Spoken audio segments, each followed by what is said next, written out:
Hello there. My name is Dr. Cobalt Jackson. As I'm sure many of you are aware, Prince Harry has just finished an interview with ITV.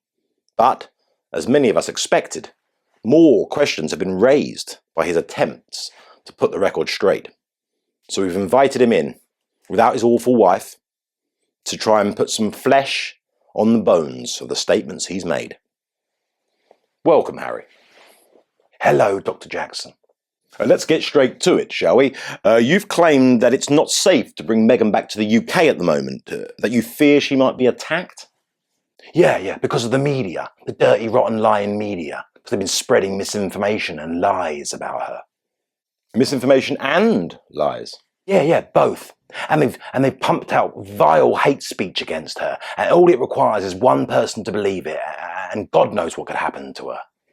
Oh, that truly is horrible. Awful, Harry. I mean, can you give us some examples of the misinformation spewed by the media that is indeed putting your wife at risk?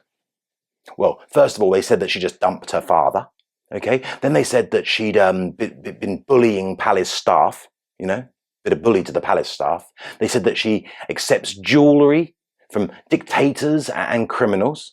And worst of all, actually, they said that she's changed me irreparably for the worse. As you know, Harry, I personally love you two and will happily imbibe any and all ludicrous narratives spun by yourselves. Yet in the name of journalistic integrity, which is very important, I'm going to have to ask, how can you define these stories as misinformation and lies when they are predominantly either true or a matter of someone's personal opinion? Well, with all due respect, I'm not sure that you understand how misinformation and lies work, Cobalt. Well, please explain. Well, it's not about the actual truth of the story itself. It's about whether it spreads a greater story that isn't true. Well, for example, my Meghan isn't a bully, okay? She's not a bully. That's a fact. We need to establish that as a fact. Anything else, would be misinformation. So, when they released a story about how she was bullying palace staff and speaking to them, well, I won't use the term, but you can just imagine, she used to hammer them. She used to go in hard. But by reporting on that story, it implies that she's a bully, and she's not a bully. So can you see how misinformation and lies spread so easily? Ah, right. Yes. That does seem difficult to follow, however, Harry, the logic of it. Don't get bogged down on logic when raucous emotions can push you through. That's what Meghan taught me. And it doesn't surprise me that you can't understand this, Cobalt. It's a very tricky subject. Look, I'm an expert on this stuff now, on misinformation and whatever. And it's my calling, my mission in life, if you will, to come in and sort this stuff out. This stuff being? The stuff the media have been getting away with for years. They've purposely caused a rift in my family. It's nothing to do with your behaviour and actions. We're getting perilously close to misinformation again here, Cobalt. It was all the media's fault. And, like I said in the previous interview, I really hoped that we could do this, as a family. What, the legal action?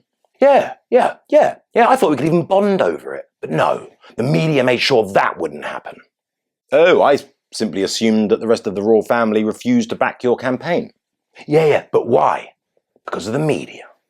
Oh, I always thought it was because it would be a terrible optic to have a united royal family burnished with jewels and crowns and estates throughout the country to take collective legal action against the media, the only ones capable of giving the public a peek into their lives.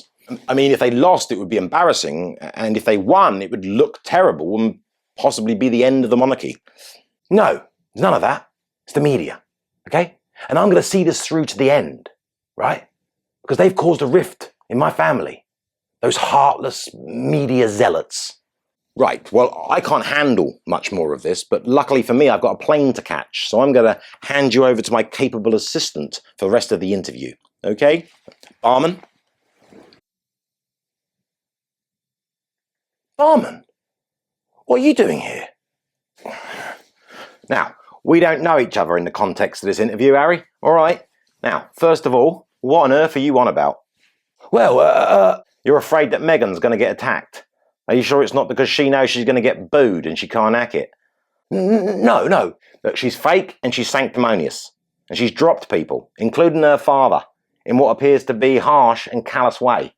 So you've got to make it clear to her and yourself that there are consequences for this type of behaviour. Yeah, but the media... The media were as one in their syrupy praise for Meghan and you right up until and after the wedding. Nobody had it out for you. Yeah, but... And what is all this nonsense about misinformation? You are maggot-brained, Harry. Your description of misinformation reads like a hostage letter from deep inside the cells of stupidity. It don't make sense. Yeah, but only if you use logic. Logic is the only thing that's transparent to us all, Harry. The rest of it's just a pile of words. No one should be allowed to be the arbiter of misinformation for obvious reasons. But those reasons aren't obvious to you, Harry, because you're a moron. I'm sorry, I wouldn't say it if you weren't being so destructive, but you are. The idea that you're on a mission to fix the press is both hilarious and terrifying. Don't make me use my A-level in art. And what is all this about you wanting to do it as a family? It's not a boat trip, you idiot. I think idiot's a bit harsh. I don't. You try to blame the media for the rift in your family. No, it's the interviews and the whinging and the accusations, Harry. Yeah, you've been brainwashed and this is the consequence. Stop complaining now. You're not on a mission. You're not special. You're a fish out of water who's been subsumed into the Californian clique of single mothers and frustrated performers by proxy. You don't belong there and you don't add anything. Which I no doubt is filling you with a black bile of rage which you can't express and therefore direct onto the media in a battle that you can't define, you can't win, and is costing you your air. Where's Dr. Jackson? Hello friends, for those of you who enjoy our content and would like to see more videos released more regularly and with greater variety, we'd very much appreciate you considering supporting the channel. I've left 2 links in the description box below, one to Patreon, where you can sign up for monthly support, and one for PayPal, where you can make a singular donation if that would be your inclination. Thank you very much.